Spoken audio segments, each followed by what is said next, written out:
আজ বন্ধুরা ভাত খাবো, এই রুই মাছের একটু পাতলা ঝোল করে নিয়েছি আর এই করলা ভাজা। মা পরে খাবে বলছে, মায়ের শরীর ভালো না, মা লেজিন খেয়েছে তো, লেজিন খেলে খুব ঘুম পায়, মা ঘুমাচ্ছে। আজকে আমি এটাই খাবো, আমি একা খাচ্ছি, মা পরে খেয়ে নেবে।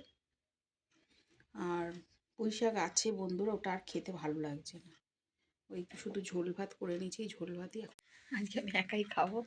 একটু দেরি হয়ে গেল খেতে, ভালো লাগছে না বন্ধু। একটা ক্যাথেটার করতে গিয়েছিলাম আর একটা পেশেন্টকে এনিমা দিতে গিয়েছিলাম, এসব করে না কাজ করে আর খেতে ইচ্ছা করে না।